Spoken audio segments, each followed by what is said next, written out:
This is my Capstone Project.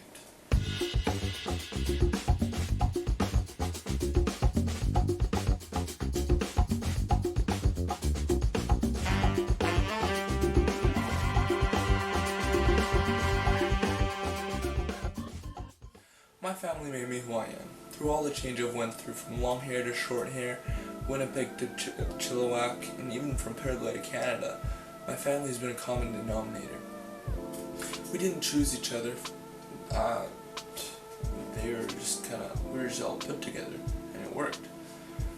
In the days before I was born, it was fairly quiet in the Froze household. My sister was getting all the attention from my parents. Now, in those days, my parents were living in Paraguay and also Switzerland for a little while, so I guess you might be able to understand my frustration when I found out they didn't take me along. Either way, my mom and dad were praying for another child. Because one wasn't enough, I don't know what they were thinking either. My mom had some difficulties before her pregnancy that she had to sort out before she had me. The doctor told her that if she had a child right then, the child would have deformations. Soon, once all that was sorted out, she was, of course, pregnant with me. I was such a big baby that the doctors had to take me out with a C-section, but there was something wrong. I wasn't breathing. They took me out and showed me to my mother and promptly set off to getting me breathing. Obviously, they succeeded with the procedure, and I grew up to be a healthy young man. When the nurses gave me back to my mother, they were surprised at my large size. For quite some time, I had the record for being the biggest baby born in that hospital, and they remarked that I was big enough to be let into university. And I guess it took some time, but I guess we finally got around to it. But 1 or 2 years after being born, I thought of myself as a big boy. I decided I would take a shower. Before I tell you this story, I should clarify that I had, up until this point, never showered on my own. So keep that in mind when I tell you this. So I went to the shower and took my shirt off, as one does, but not all the way. I somehow took it off in such a way that my arms were still in the sleeves, but they were behind my back, kind of like that. I decided that complete removal of one's shirt was not necessary to take a shower, so I proceeded to go into the shower. Now, there was a little puddle from the last person who was in the shower, who had used it, and I paid no attention to it. I simply stepped in and promptly slipped and just slammed my cheek on the faucet in the shower. This wasn't your average faucet bashing though. No, this one required stitches, 3 of them to be precise. The cut was so deep that my cheekbone was visible to the naked eye. I rushed to the hospital and bandaged up, and I would say that it's all good as new, but it really wasn't. The scar is still visible to this day. Another 2 years of living in Paraguay passed, and I came to the second biggest move in my life, as of present day. It had been my father's dream to move to Canada because there were better opportunities for us kids here, Paraguay being a third world country and all. And in the year 2007 it finally happened. We packed up all our belongings, laughed at the funny spellings of the different words, and moved to Canada. We landed in Winnipeg Airport and were greeted by our family.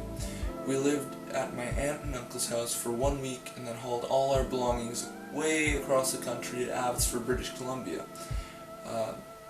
And then we resided there for 1 whole year. I went to kindergarten there at Cornerstone Christian School, and made a few friends that I lost touch with when I moved back to Winnipeg. My mom was feeling increasingly lonely and depressed when we were in Abbotsford because she didn't have any of her siblings there. She grew up in a family of, I want to say 10, a big family. We lived because there was no family there, so we decided to move where the family was, Winnipeg. We lived in Winnipeg for 8 more years, and I made lots of great friends and had tons of great memories there. During the latter years, I had long hair and plenty of friends, and we lived on a big property. My mom had chickens, and life was just all around great. Until one fateful day, my father had been having trouble breathing. and he had gotten pneumonia 3 times in one winter. He went to the doctor and told him that the wood substitute called MDF was very bad for his lungs. He was informed that if he kept cutting it in enclosed spaces, it would lead to him contracting lung cancer. This is a serious problem and we had to fix it. We went to go visit our cousins in Abbotsford, and the air from the ocean and the milder climate virtually took all of his symptoms away. That planted a seed in our head. We have to move to BC. And in the year 2016, we made the move. I had to leave all my friends, all my memories, and make new ones in Chilliwack. A couple sprained ankles and a cut finger later, we find ourselves in the year 2020, in the middle of pandemic, present day. Throughout my life, my faith had been fairly strong, all the way.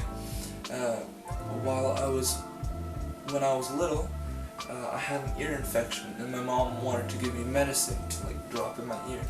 But then I said, "Don't give me medicine. Pray. Praying helps."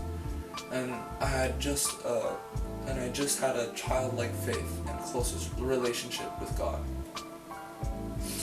My life has been made diverse, full of joy and hardship. I've made plenty of friends and lost many along the way. I've passed with flying colors and I've failed miserably. My schooling has been extensive and I feel prepared for my university career. My next step is to go to UFV to do my first year of general studies and then pursue a trade that appeals to me, in addition to what God wants from me. The people in my life have helped me immensely. When I think about it, I'm really just a reflection of the people around me. While I do come up with some things on my own, without the people in my life, I really wouldn't be who I am. Even the people who have contributed negatively towards my personality have really helped me to achieve my position in life. I don't have a life verse, but when I was little, my mom dedicated the entire chapter, Psalm 139, to me. It talks about how God is all-knowing and how He has made me fearfully and wonderfully. It is an encouragement to not to sin behind closed doors, because it says, "You have searched me, Lord, and you know me. You know when I sit and when I rise. You perceive my thoughts from afar. You discern my going out and my lying down. You are familiar with all my ways before a word is on my tongue." That's Psalm 139, 1-4.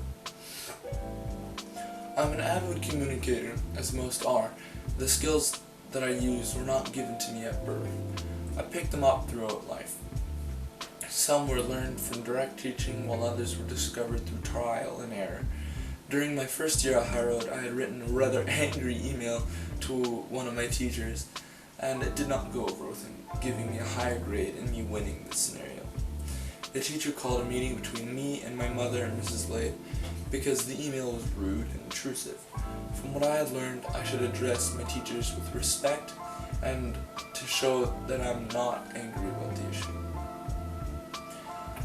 Virtually everybody tends to think a lot. Thinking is really the most core, most fundamental thing that everybody has to do in order to survive. If no one thinks, then nothing happens. Nothing new is created, and our economy grinds to a halt. In grade 10, I started thinking more and more, started getting more and more interested in skateboarding and longboarding. And we had the opportunity to plan our own class and make a project related to that, to various actual classes. I chose a STEM project, and I tried to make an electric longboard. Didn't really work out, but it worked a little bit. And without the thought of motorizing a skateboard, I would never have made that project and never would have been able to get the mark I did in that class. So that kind of shows that thinking achieves things. I'm a very determined, social, hardworking, active leader. My strong-mindedness has gotten me into a fair amount of arguments with my mother. She's also strong-minded and has taught me to be a kind person. I have shown leadership in music. I played drums at school, even when I wasn't very good at it. I would still go up there and play to the best of my abilities. I love to be active as well. That's not to say that I'm never lazy. I very much enjoy lazing on the couch and watching Netflix. but that always leads to me feeling terrible. Working out or going for a bike ride with my friends is much better for my psyche and much better for my body, for that matter. I have a few records at school, and I work hard every time I'm in the weight room. I like to show my friends my achievements, and I love to see them improve. That's my Capstone Project. Thank you for helping me learn the things that I have learned throughout these years.